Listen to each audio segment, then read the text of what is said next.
Body detox तो आपने कई बार सुना होगा और हम अक्सर करवाते भी रहते हैं। क्या माइंड डिटॉक्स भी कोई शब्द होता है? और क्या माइंड को डिटॉक्सिफिकेशन की जरूरत होती है?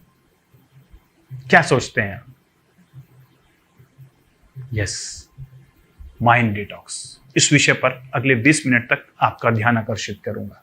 बहुत इंपॉर्टेंट टॉपिक है ये, जिसको जानना बहुत इंपॉर्टेंट है आपके लिए। देखिए, ब्रेन एक कंप्यूटर है, माइंड एक सॉफ्टवेयर है। माइंड मतलब हमारे थॉट्स, हमारे इमोशंस, हमारे फीलिंग।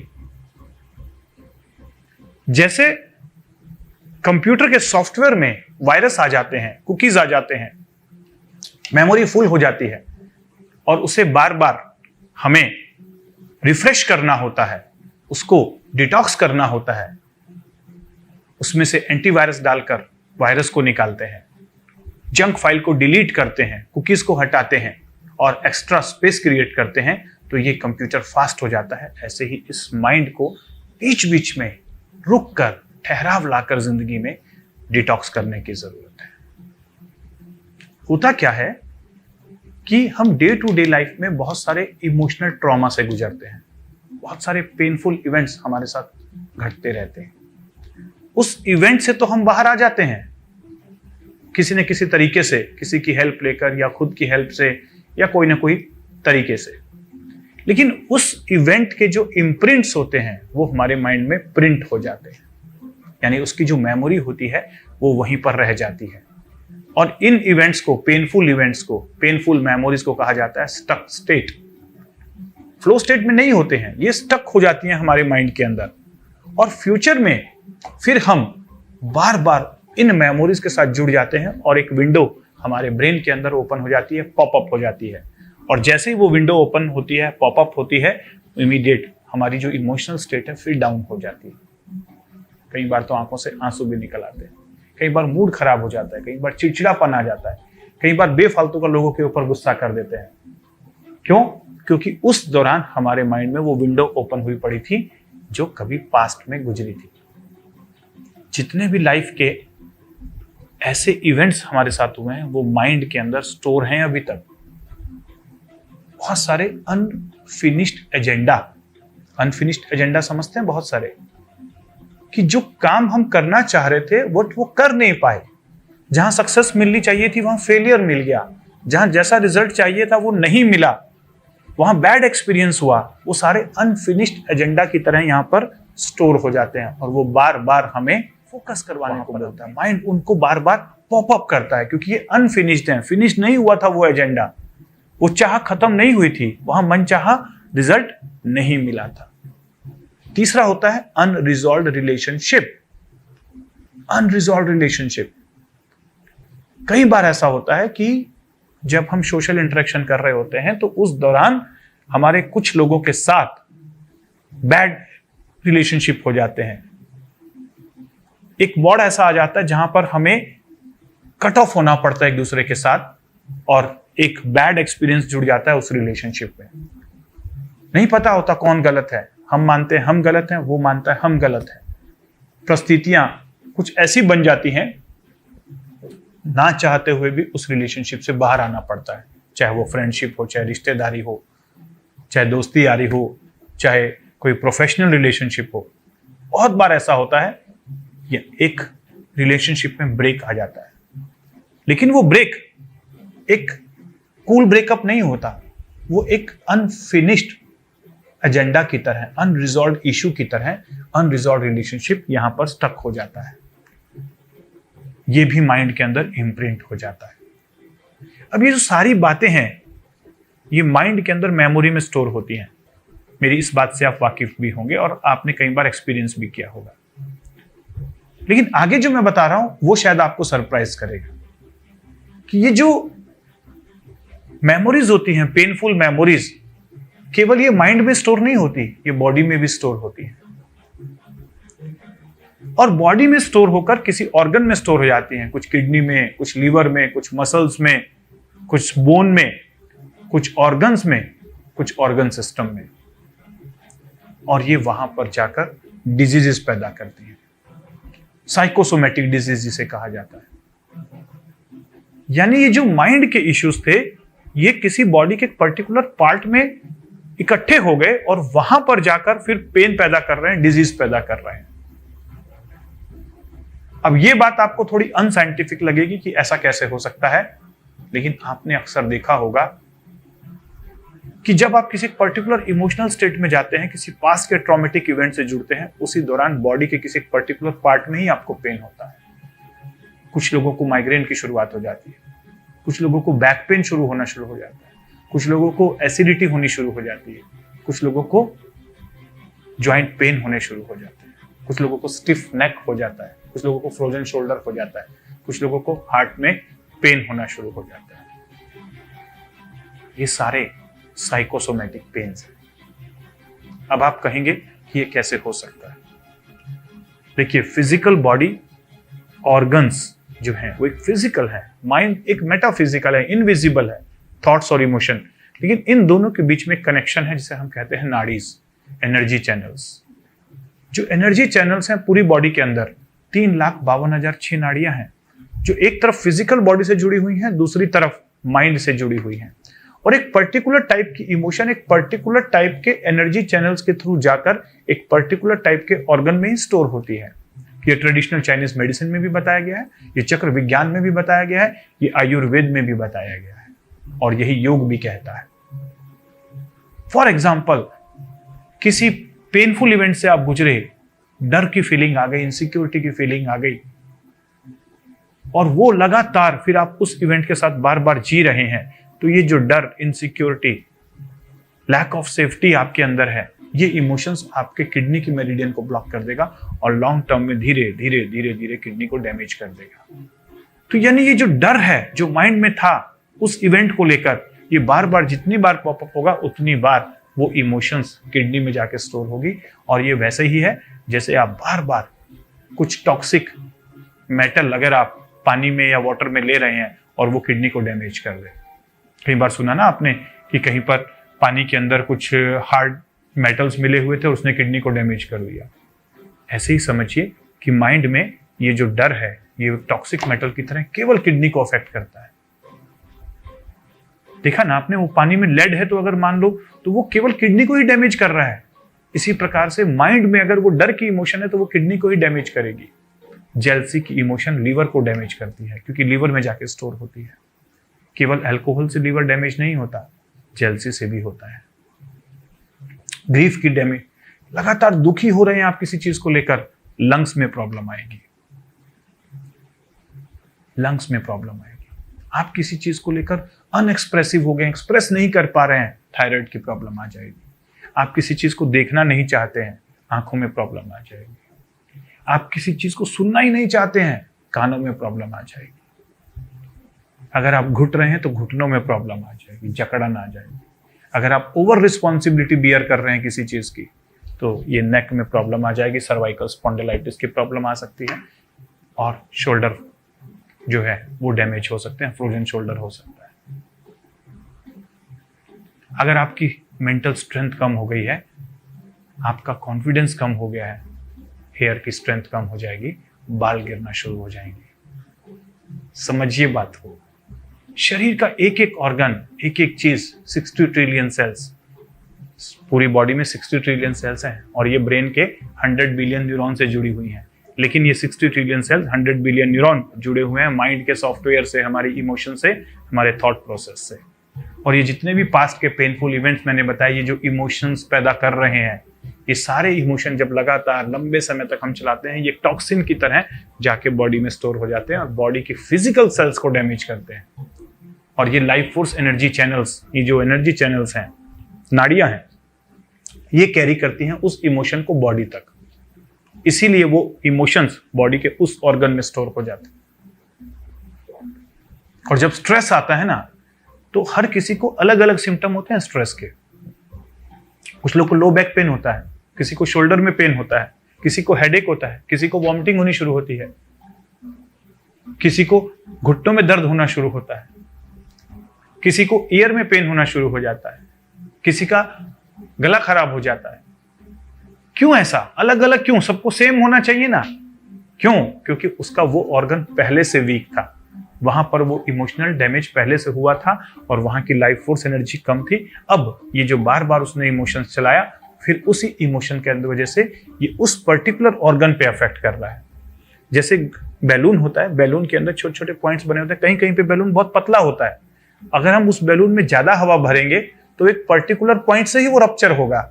इसी तरह पूरी बॉडी के अंदर कुछ पॉइंट्स ऐसे होते हैं जहां पर वो इमोशनल ब्लॉकेज या ये पास्ट के पेनफुल इवेंट्स पड़े हुए होते हैं, उनकी लाइफ फोर्स एनर्जी जो 4 से 6 के बीच में होनी चाहिए थी, यानी जो नॉर्मल होनी चाहिए थी, ऑप्टिमम लाइफ फोर्स एनर्जी होनी चाहिए थी, वो पहले से ही कम थी। वो ऑलरेडी 2.5 या 2 पे रन कर रहा है। और जैसे ही आपने इमोशनल स्ट्रेस दिया, पर्टिकुलर वही इमोशन लाई, तो वही वाले ऑर्गन की नाड़ी के अंदर में फिर लाइफ फोर्स एनर्जी का ब्लास्ट होगा, कम जाएगी और वहां पे ब्लॉकेज होगा, तो पर्टिकुलर उसी ऑर्गन में सिम्टम आएंगे। तो मैंने क्या कहा, ये जितने भी पास्ट के पेनफुल इवेंट्स हैं, अनफिनिश्ड एजेंडा है, अनरिजॉल्व रिलेशनशिप है, ये सारे माइंड के अंदर जीवित रहते हैं, लाइव रहते हैं। और ये माइंड की मेमोरी में स्टोर होते हैं, ब्रेन के न्यूरॉन्स में स्टोर होते हैं और बॉडी के ऑर्गन्स में स्टोर होते हैं और लाइफ फोर्स एनर्जी के चैनल्स को ब्लॉक कर देते हैं। यही है होलिस्टिक कॉन्सेप्ट डिजीजेस का। तो इसीलिए हमें माइंड को डिटॉक्स करने की जरूरत है। जैसे अगर आप बहुत लंबे समय तक फैटी फूड खा रहे हैं तो लीवर में फैटी एसिड इकट्ठे हो जाएंगे, फैटी लीवर बन जाएगा, कोलेस्ट्रॉल बढ़ जाएगा आपका। फिर कहा जाता है ना कि आपको 7 दिनों के लिए जाइए, आयुर्वेद नेचुरोपैथी करवाइए और बॉडी को डिटॉक्स करिए। मान लीजिए आप बहुत ज्यादा ऑयली खाना खा रहे हैं तो जीआईटी के अंदर में जाम हो जाता है, फिर एनीमा के द्वारा क्लीन किया जाता है, बॉडी डिटॉक्स किया जाता है, जीआईटी डिटॉक्स किया जाता है। इसी प्रकार से माइंड में जब ये सारी इमोशंस बढ़ जाती हैं तो माइंड का प्रोसेस स्लो हो जाता है, डिसीजंस मेकिंग पावर गलत हो जाती है, उसकी इफेक्टिविटी, उसकी प्रोडक्टिविटी, एफिशिएंसी कम हो जाती है, अच्छे थॉट्स आने बंद हो जाते हैं, मूड इरिटेबल हो जाता है, लाइफ फोर्स एनर्जी पूरी बॉडी की कम हो जाती है। लेकिन जैसे ही हम माइंड को डिटॉक्स करेंगे तो ये वापस फिर से रिस्टार्ट हो जाएगा, काम करना शुरू करेगा। तो जैसे किसी भी मशीन को रिपेयर की जरूरत पड़ती है, डिटॉक्स की जरूरत पड़ती है, क्लीनिंग की जरूरत पड़ती है, उसी प्रकार से माइंड को भी हमें बीच बीच में डिटॉक्स करने की जरूरत पड़ती है। कितना अच्छा होता कि इस माइंड में से एक वायर निकली होती है और कंप्यूटर की तरह हम इसमें ओपन करके देखते, ओए इतनी सारी junk file, select delete all. कितना अच्छा होता कि हमें पता चलता इतने सारे वायरस आए हुए हैं, खट खट खट खट रिमूव। कितना अच्छा होता कि हमें पता होता कि ये जितनी सारी मेमोरी है ये बेफालतू की है, ये एक्स्ट्रा स्पेस ले रही है, इसको हटा देते हैं। और फिर अपन ऐसे कट करते और फिर एकदम से हमारा माइंड फ्रेश हो जाता और हम एक अलग ही पर्सनैलिटी में आ जाते। ऐसा पॉसिबल नहीं है क्योंकि हम मशीन नहीं है। लेकिन अगर हम बहुत सारी साइंसेस को समझें, माइंड की साइंसेस को समझें, तो माइंड को भी डिटॉक्स किया जा सकता है। तो पॉजिटिव हेल्थ जोन में मैंने बहुत सारी साइंसेस को यहां पर इंप्लीमेंट किया और जब मैंने खुद साइकोलॉजी और साइकेट्री और न्यूरोलॉजी के पढ़ने के बाद NLP न्यूरो लिंग्विस्टिक प्रोग्रामिंग की साइंस को समझा, जो माइंड को हैंडल करने की प्रैक्टिकल साइंस है, उसके बाद मैंने नाड़ियों के विज्ञान को पढ़ा और उसके बाद बॉडी का विज्ञान, जो कि मेडिसिन के द्वारा हम पढ़ते हैं, मेडिकल साइंस के द्वारा पढ़ते हैं, इन सारे विज्ञान को पढ़ने के बाद योग विज्ञान के साथ मिलकर मैंने एक प्रोग्राम डेवलप किया, डिटॉक्स योर माइंड, जहां पर हम माइंड को वापस से डिटॉक्स करके रिफ्रेश कर सकते हैं। तो क्या होगा इस डिटॉक्स प्रोग्राम में? सबसे पहले हम इसमें क्या करवाते हैं, आपको उन पास्टफुल पेनफुल इवेंट्स का एक डायरी बनाना होता है, जिसे हम कहते हैं डिलीशन डायरी। बस पॉइंट पॉइंट लिखने होते हैं कि कौन सी वो इमोशनल स्टेट है जो स्टक हैं, आप जहां पर आप स्टक हैं, वो कौन से पास्ट की पेनफुल मेमोरीज हैं जो अभी भी पॉपअप विंडो की तरह ओपन हो रही हैं, वो लिखनी होती है 1 2 3 4 5 6 ऐसा करके। कब से? आज से लेकर बैक जब तक आपको याद है, बचपन तक। और जैसे ही आप उन्हें लिखना शुरू करते हैं, जैसे वो पॉपअप होती हैं, इसका मतलब है कि वो अभी भी फ्रेश हैं। अगर वो पॉपअप नहीं हो रही हैं, मतलब सिंपल, वो आपको याद ही नहीं है, उन्हें लिखने की जरूरत नहीं है। बहुत सारे लोग कहते हैं नहीं सर मुझे कुछ भी याद नहीं, लेकिन जब मैं डायरी पेन उनको देता हूं तो बोलते हैं सर एक डायरी और चाहिए। तो सोच के देखिए, इतना कुछ भरा हुआ था यहां पर। मैं पूछता हूं ये सब इतना सारा जो भरा हुआ था, इसे आगे कैरी फॉरवर्ड करने की जरूरत है क्या? तो बोलते नहीं सर। तो फिर क्यों कर रहे हो?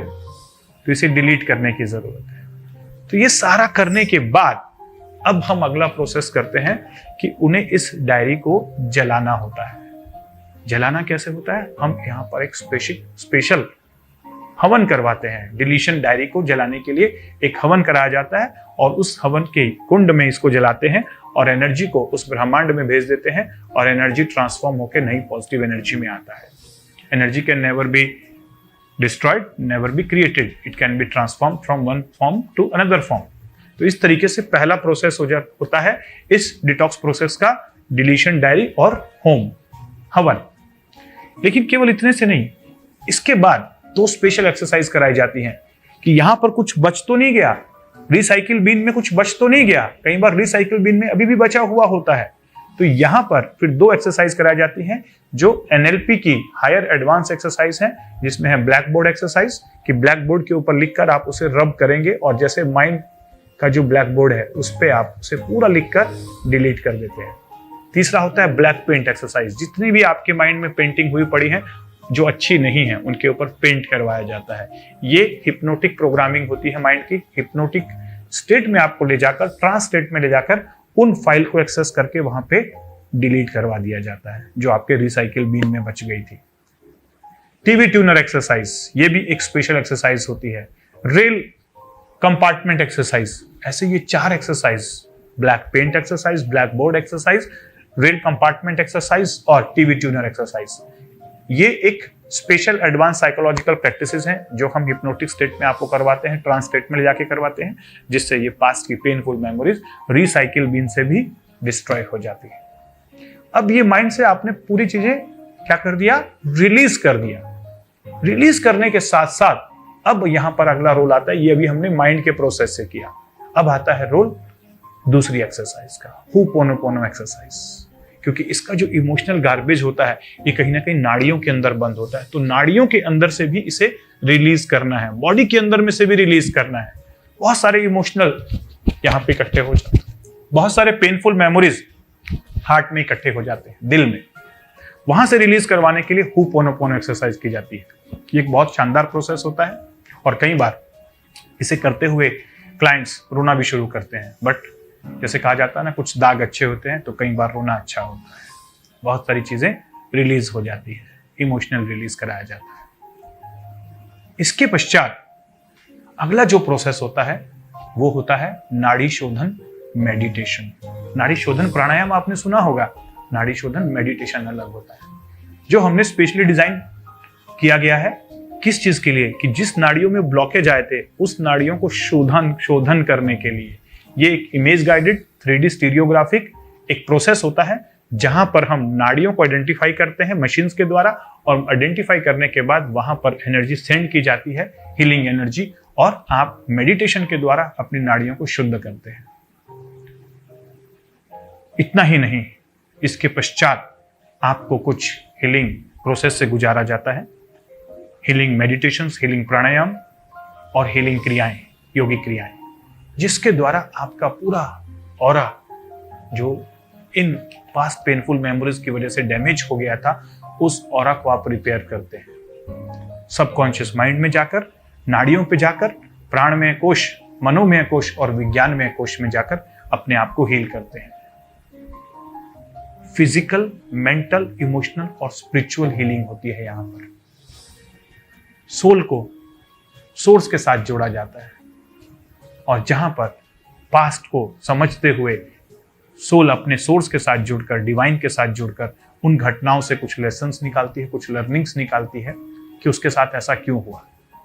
क्योंकि जब तक उसको इसका आंसर नहीं मिलता तब तक कई बार क्लाइंट डिलीट करने के बाद भी सोचता है कि ये वापस ना आ जाए। तो एक अलग ट्रांसलेट में जाकर सोल अपने सोर्स के साथ जुड़कर, डिवाइन के साथ जुड़कर एक अलग आंसर्स, एक अलग लेसन्स वहां से लेकर आता है उन घटनाओं से, और आगे की लाइफ को उसे कैसे चलाना है इस बात का भी उसे यहाँ पर सिखाया जाता है, करवाया जाता है। अपना अगला डॉक्यूमेंट वो रेडी करके लेके जाता है जिसे हम कहते हैं मैनिफेस्टेशन डायरी, कि ये जो डिलीट कर दिया आपने, इस डिलीट के बाद अब आपको आगे के प्रोसेस के लिए माइंड में कौन सी फाइल इंसर्ट करनी है, क्या है आपके गोल्स, क्या है आपकी चाहतें, क्या है आपके ड्रीम्स, क्या आप लाइफ में पाना चाहते हैं, क्या है आपके आउटकम, न्यूरोलॉजिकल अलाइनमेंट एक्सरसाइज के द्वारा आपके माइंड में डाला जाता है।